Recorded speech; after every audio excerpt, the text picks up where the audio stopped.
प्रिय छात्रों नमस्कार। आइए आज हम पढ़ेंगे प्रत्यावर्ती धारा में ऐसी परिपथ जिसमें प्रतिरोध R व प्रेरकत्व L हो। तो पिछले क्लास की वीडियो में मैं आपको RC परिपथ के बारे में बताया था, तो उस वीडियो को आप नहीं देखें तो डिस्क्रिप्शन बॉक्स में आपको फिजिक्स 12th का प्लेलिस्ट मिल जाएगा या वीडियो के अंत में भी आपको प्लेलिस्ट का लिंक मिल जाएगा।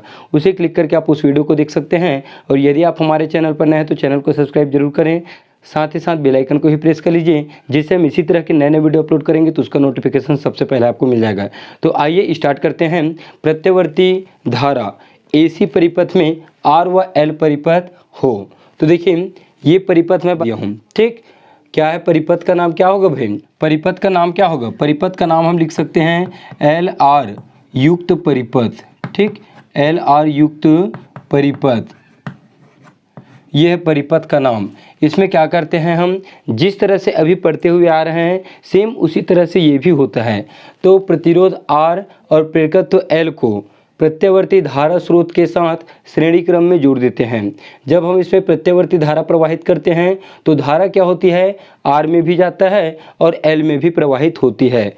जब इसमें धारा प्रवाहित होती है तो इसके सिरों के मध्य विभवांतर उत्पन्न होता है ओम के नियम से, ठीक। हम जानते हैं ओम के नियम से V = IR। तो जब हम इसमें धारा प्रवाहित करते हैं तो ओम के नियम से इसके सिरों के मध्य विभवांतर उत्पन्न होता है। इसी तरह से प्रेरकत्व L के सिरों के मध्य में भी विभवांतर उत्पन्न होता है, ठीक। इस तरह से ये चित्र है। तो चित्र के बारे में थोड़ा छोटा सा ये वर्णन है, आप इसको लिख लीजिए। क्या है देखिए, माना कि प्रतिरोध R और प्रेरकत्व L प्रत्यावर्ती धारा स्रोत के साथ श्रेणी क्रम में जुड़ा है, तब किसी क्षण प्रत्यावर्ती वोल्टता का समीकरण क्या लिखते हैं हम, V = V0 sin ωt। अब ये तो है हमारा वोल्टता का समीकरण। अब हम इसमें जब धारा प्रवाहित करते हैं, ठीक, वोल्टता का समीकरण हम लिख लिए। जैसे ही हम t समय में मतलब किसी भी क्षण इस परिपथ में धारा I प्रवाहित करते हैं तो इन दोनों के सिरों के मध्य क्या उत्पन्न होता है, विभवांतर उत्पन्न होता है। इसको हम यहाँ लिख सकते हैं, किसी क्षण परिपथ में धारा I प्रवाहित होती है तो इसके मध्य विभवांतर और इसके मध्य विभवांतर निकलेगा, ठीक। तो चलिए देखिए ओम के नियम से, ठीक, ओम के नियम से, ओम के नियम से प्रतिरोध R के सिरों के मध्य विभवांतर, प्रतिरोध R के सिरों के मध्य विभवांतर, R के सिरों के मध्य विभवांतर, ठीक। प्रतिरोध R के सिरों के मध्य विभवांतर क्या होगा, VR = होगा I × R। इसे फिर दीजिए आप समीकरण 2। इसी तरह से प्रेरकत्व L के सिरों के मध्य विभवांतर, ये क्या होगा, L के सिरों के मध्य विभवांतर, L के सिरों के मध्य विभवांतर, ठीक, ये होगा VL = I, ठीक। इसके लिए प्रतिरोध के लिए हम यहाँ पे R लिखते हैं, तो L के लिए क्या लिखते हैं भाई, L मतलब क्या होता है, प्रतिघात होता है, और प्रतिघात को लिखेंगे हम XL और इसे दीजिए आप समीकरण 3। तो R के सिरों के मध्य विभवांतर VR = I × R और L के सिरों के मध्य विभवांतर VL = I × XL, ये हम समीकरण को बना दिए। अब इसके बाद हम जानते हैं जब परिपथ में R जुड़ा होता है तो धारा और वोल्टता क्या होते हैं, धारा और वोल्टता समान कला में होते हैं, ठीक। जब परिपथ में R जुड़ा होता है तो धारा और वोल्टता समान कला में होते हैं, लेकिन जब परिपथ में प्रेरकत्व L जुड़ा हो, जब परिपथ में प्रेरकत्व L जुड़ा हो तो धारा I वोल्टता से 90 अंश क्या होता है, पश्चगामी होता है, ठीक। धारा वोल्टता से 90 अंश पश्चगामी होता है। इसको उल्टा हम कैसे लिख सकते हैं, वोल्टता धारा से 90 अंश अग्रगामी होगा, ठीक। उल्टा मतलब इसको जैसे उल्टा पढ़ना चाहें हम तो ध्यान दीजिए, धारा वोल्टता से 90 अंश पश्चगामी होता है। मतलब यदि आपका ये धारा है तो वोल्टता से 90 अंश पश्चगामी, तो ये होगा वोल्टता मतलब इससे ये पीछे होगा। उल्टा हम पढ़ेंगे इसको तो वोल्टतः धारा से 90 अंश अग्रगामी। तो ये हम धारा दिखा दिए, तो इससे क्या हुआ, ये VC है, मान लो अभी ग्राफ बनाऊंगा मैं। तो वोल्टतः क्या होता है, धारा से 90 अंश अग्रगामी, और इसके लिए देखें तो धारा वोल्टतः से 90 अंश पश्चगामी। तो किसी भी एक का आप उपयोग कर सकते हैं, ग्राफ आपका दोनों कंडीशन में सेम बनेगा। तो चलिए यहाँ पे हम लिख लेते हैं उसको निष्कर्ष करके हेडिंग डाल के। निष्कर्ष,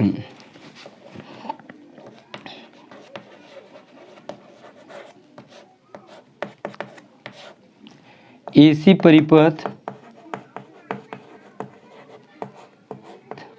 में प्रतिरोध R हो में धारा और वोल्टता समानकलमी अंश पश्चगामी होता है। ठीक, अब हर बार हम इसी को लिखते आ रहे हैं, धारा को पहले और वोल्टता को बाद में। तो इसमें भी हम ऐसा ही लिखेंगे, धारा वोल्टता से 90 अंश पश्चगामी होता है, पश्चगामी होता है। यहाँ पे आप निष्कर्ष करके 2 लाइन लिख सकते हो। ठीक, एक बार और सुन लीजिए। AC परिपथ में R हो में धारा और वोल्टता समानकलमी तथा प्रेरकत्व L हो में धारा वोल्टता से 90 अंश पश्चगामी होता है। अब चलिए हम बना लेते हैं कला आरेख और फेजर आरेख। अब इसको मैं मिटा रहा हूँ, ध्यान दीजिए। ये हमारे चित्र का नाम है LR युक्त परिपथ। ठीक, शॉर्ट में हम ऐसे लिख सकते हैं, और लंबा लिखना चाहें तो प्रेरकत्व और प्रतिरोध युक्त AC परिपथ। ठीक, ऐसा लंबा भी लिख सकते हैं। इसको भी मिटा रहा हूँ क्योंकि यहाँ पे ग्राफ बनाऊंगा, व्यंजक है जो डेरिवेशन है वो लंबा चला जाता है, इसलिए इन सभी को मैं मिटा रहा हूँ। तो चलिए देखिए। अच्छा, इसके लिए मैं यहाँ पे लिख देता हूँ इसके बारे में, V = V0 sin ω t। तो सबसे पहले हम बनाएंगे R और L के मध्य कलांतर। ठीक, तो यहाँ पे आप ले लीजिए x अक्ष और ये ले लेते हैं हम y अक्ष। ठीक, अब पहला क्या है, प्रतिरोध है। प्रतिरोध के लिए क्या करते हैं हम, ये धारा और यहाँ पे है आपका वोल्टता VR। तो हम जानते हैं AC परिपथ में जब प्रतिरोध R जुड़ा होता है तो धारा और वोल्टता समान कलम में होते हैं। तो ये हम दिखा दिए धारा और वोल्टता को समान कलम में। अब दूसरा, जब L जुड़ा होता है तो धारा क्या होता है, वोल्टता से 90 अंश पीछे होता है। मतलब हम यहाँ पे दिखाएंगे वोल्टता VC और ये क्या होगा, धारा, अब हम कहेंगे इसको पीछे। ठीक, ध्यान दीजिए, ये वोल्टता है और हम कैसे आ रहे हैं, ऐसे आ रहे हैं। तो ये वोल्टता, तो देखिए हम वोल्टता से ऐसे पीछे आ रहे हैं, मतलब ये जो हमारा धारा है वो वोल्टता से 90 अंश पश्चगामी है, मतलब इस तरह से है। ठीक, और उल्टा के लिए मैं भी आपको बताया था कि वोल्टता धारा से 90 अंश अग्रगामी, ऐसे आगे जाएंगे हम, जैसे उसको लिखना चाहेंगे आप तो। ठीक, वोल्टता धारा से 90 अंश अग्रगामी और धारा वोल्टता से 90 अंश पश्चगामी। तो अभी तक हम सभी में इसी को पढ़ते आ रहे हैं, तो इसको मैं लिख देता हूँ। ठीक, यहाँ पे 90 अंश का कोण बनता है, ये 90 अंश का। अब दोनों के बीच में क्या निकालते हैं हम, परिणामी निकालते हैं। तो दोनों का परिणामी क्या होगा, ये। ठीक, दोनों का परिणामी निकालते हैं हम V, ये V होता है परिणामी। अब इसको मिला दीजिए आप, ये, और इसको भी मिला दीजिए ये यहाँ से। ठीक, अब यहाँ पे कोण बनता है फाई का, तो कोण के सामने की भुजा हमेशा कहलाता है लंब, सबसे बड़ी भुजा कहलाती है कर्ण, और ये वाला भुजा क्या कहलाएगा, ये नीचे वाला आधार कहलाएगा। अब ध्यान दीजिए, ये मूल बिंदु O है, तो O से ये वाला हमारा रेखा क्या है, VC है, तो ये वाला भी रेखा क्या होगा, VC होगा। ठीक, अब इसका तो ज़रूरत नहीं है क्योंकि ये वाला हमारा रेखा VR है, हमको V के मध्य चाहिए विभवांतर, इसलिए धारा के मान को हम नहीं लेंगे, तो सिर्फ V से हमको काम है। परिणामी मतलब कर्ण का मान V हो जाएगा, और O से मतलब इसके बीच की दूरी हो जाएगा VR। परिणामी वोल्टता निकालेंगे हम इससे, ये क्या है, VC और VR के मध्य कला आरेख है। हम इसको लिख सकते हैं VC और VR, VC, ये वाला VC और ये VR के बीच कलांतर,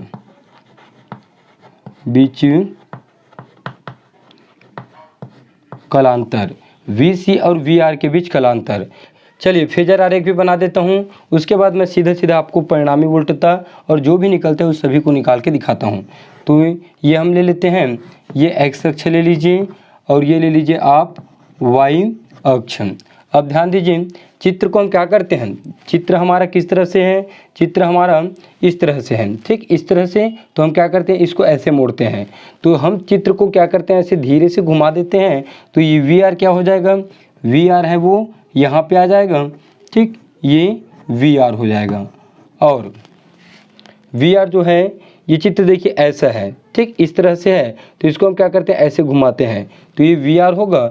और इससे सीधा सीधा आप लंब डाल दीजिए VR यहाँ पे, ठीक ये π/2 90 अंश के लिए VC 90 अंश का कोण। अब VR और ये I दोनों क्या होते हैं, आपस में इक्वल होते हैं, तो ये होगा I। अब ध्यान दीजिए, परिणामी बीच में निकला है, तो परिणामी क्या होगा, ये भी थोड़ा सा ऐसे घूम जाएगा, ठीक इस तरह से परिणामी भी घूम जाएगा, मतलब ये V। अब कोण देखिए, कोण के क्या होगा, परिणामी के साथ यहाँ पे कोण बनता है ओमेगा T, ठीक परिणामी और इस x अक्ष के साथ बनता है कोण ओमेगा T।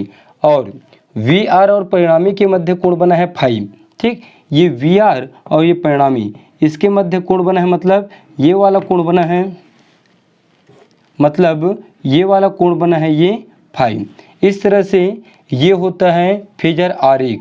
यहाँ पे इस y को ऐसे दिखा दीजिए, तो इसको आप इस तरह से मिला भी सकते हैं। ये अब इसमें वेक्टर लगाना चाहते हो तो वेक्टर भी दिखा सकते हो आप, ठीक V में भी दिखा देना। चित्र थोड़ा बहुत छोटा हो गया इसलिए छोटा छोटा लिखना पड़ा। तो ये हमारा फेजर आरेख है, फेजर आरेख। इसमें फेजर आरेख की ज़रूरत वैसे नहीं पड़ती है, फिर भी चलिए मैं बना देते हैं फेजर आरेख इसमें, ठीक। कला आरेख से ही हम क्या करते हैं, सभी चीज़ों को निकालते हैं। तो चलिए देखते हैं, ये फेजर आरेख हो गया है। बस इसको थोड़ा सा ऐसे आपको टर्न करना है और बाकी सब कोण अपने आप बनते जाएगा, ठीक। VR और V के मध्य कोण फाई बना है और यहाँ से ये 90 है, तो ये दोनों क्या होगा, VC और VR के बीच का कोण 90 होगा। और x अक्ष के साथ जो परिणामी होता है वो ओमेगा T का कोण बनाता है। और सभी में सदिश दिखा देना दिशा, और यहाँ पे y और ये x अक्ष और ये y अक्ष है, VC और इसमें दिशा दिखा दीजिएगा। अब परिणामी वोल्टता, परिणामी वोल्टता, परिणामी वोल्टता। तो परिणामी वोल्टता हम क्या करेंगे, इस चित्र से निकालेंगे, ठीक चित्र से। चित्र में हम क्या करेंगे, पाइथागोरस प्रमेय लगाएंगे इस चित्र में। तो पाइथागोरस प्रमेय से करके यहाँ पे लिख सकते हो आप, पाइथागोरस प्रमेय से, ठीक। पाइथागोरस प्रमेय क्या होता है, कर्ण का वर्ग बराबर लंब का वर्ग धन आधार का वर्ग। तो कर्ण में क्या बताऊँ आपको, ये वाला भुजन, ठीक। ये परिणामी क्या है, हमारा कर्ण है। तो कर्ण का वर्ग मतलब V का वर्ग इक्वल टू लंब का वर्ग, लंब हमारा ये है तो ये होगा VC का वर्ग धन आधार का वर्ग, आधार हमारा ये है मतलब VR, तो ये VR का वर्ग। समीकरण 2 व 3 से VR और VL के मान को हम क्या करेंगे, यहाँ पे रखेंगे। ये VC नहीं होगा, यहाँ पे मैं यहाँ पे मिस्टेक कर रहा था, ये VL होगा और यहाँ पे भी ये VL होगा, ठीक ये भी VL होगा। तो यहाँ पे VL होगा, मैं मिस्टेक से वहाँ पे CC लिख दिया था, ठीक ये VL होगा, यहाँ पे भी VL होगा और यहाँ पे भी VL होगा। तो समीकरण 2 व 3 से VR और VL के मान को हम यहाँ पे रखेंगे। तो बगल में लिख दीजिए समीकरण 2 व 3 से, 2 व 3 से। तो V का स्क्वायर, VL का मान क्या है देखिए IXL, ठीक। और यहाँ पे स्क्वायर है तो हम I और XL में क्या करेंगे, स्क्वायर लगाएंगे। तो ये I का स्क्वायर और ये XL का स्क्वायर। VR का मान क्या है, IR है, I का स्क्वायर और ये R का स्क्वायर। अब दोनों से I स्क्वायर कॉमन निकालते हैं और ये V, ये स्क्वायर पक्षांतर होकर इधर जाके बनेगा वो रूट, और दोनों से I स्क्वायर को हम कॉमन निकाल लेते हैं। तो यहाँ पे बचेगा XL का स्क्वायर और ये R का स्क्वायर और ये हो जाएगा रूट। अब XL का मान क्या होता है, XL का मान होता है ओमेगा L, क्या होता है ओमेगा L। इस मान को आपको याद रखना पड़ेगा। एक्स सी होता है 1/ωc और एक्स एल होता है ओमेगा एल। तो एक्स एल की जगह क्या करेंगे हम, ओमेगा एल को यहाँ पे रखेंगे। तो v इक्वल टू मिलेगा हमें आई स्क्वायर, रूट से बाहर आ जाएगा तो ये आई बनेगा, और एक्स एल की जगह रखेंगे ओमेगा एल। ठीक, ये ओमेगा एल का स्क्वायर और ये आर का स्क्वायर। अब स्क्वायर को हम अंदर भी ला सकते हैं, तो v इक्वल टू हमको मिलेगा ये i और स्क्वायर अंदर आएगा तो ओमेगा स्क्वायर एल स्क्वायर और ये आर का स्क्वायर। ठीक, स्क्वायर अंदर आएगा ओमेगा स्क्वायर एल स्क्वायर और ये आर का स्क्वायर। ठीक, v इक्वल टू यही क्या है, परिणामी वोल्टता का सूत्र है। ठीक, नीचे में लिख सकते हो आप, यहाँ पे नीचे में लिख देना, यही वोल्टता का सूत्र है। मतलब इसको समीकरण दर्शा दीजिए। समीकरण 3 है तो इसको दे दीजिए समीकरण 4।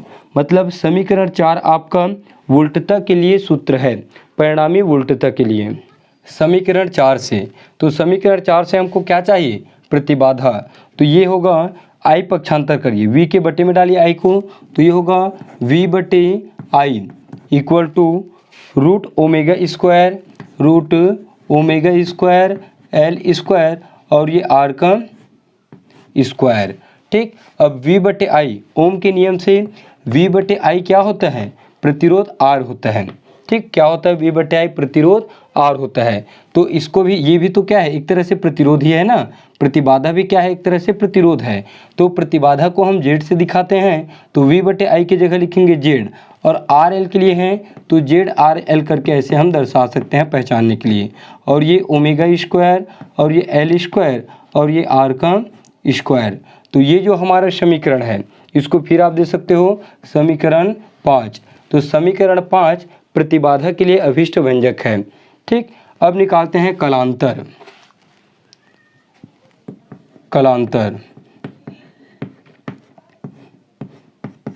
कलांतर हम चित्र से निकालेंगे। ठीक, इसी चित्र से कलांतर क्या होगा। ठीक, ये जो है हमारा क्या है, वो ढाल है। ढाल मतलब होता है टेन थीटा। तो टेन फाई इक्वल टू होता है लंब बटे आधार। टेन फाई इक्वल टू होता है लंब बटे आधार। ठीक, लंब है VL और आधार है VR। तो ये होगा लंब बटे आधार मतलब VL बटे VR। ठीक, टेन फाई VL का मान देखिए समीकरण 3 से IXL और VR का मान IR। I से I कैंसिल होगा तो टेन फाई इक्वल टू ये होगा XL ओमेगा L, ये होगा XL बटे R, और XL का मान क्या होता है, ओमेगा L। तो ओमेगा L बटे R होगा। टेन पक्षांतर करिए तो फाई बराबर मिलेगा हमको टेन इनवर्स ओमेगा L बटे R। ठीक, जब ये टेन पक्षांतर होकर उधर जाएगा तो क्या बनेगा, वो इनवर्स बनेगा। ठीक, तो फाई का वैल्यू मिला टेन इनवर्स ओमेगा L बटे R, और यही क्या है, हमारा कलांतर है। तो ये प्रतिबाधा, कलांतर और परिणामी वोल्टेज। अब निकालेंगे हम धारा। अब इसके बाद देखिए धारा। तो धारा का समीकरण क्या होता है उसको आप लिख सकते हो यहाँ पे। धारा, तो धारा क्या होता है, ओम के नियम से। ठीक, बहुत बार इसमें ओम का नियम उपयोग होता है। I इक्वल टू होता है V इक्वल टू होता है I इंटू R। ठीक, V इक्वल टू होता है I इंटू R।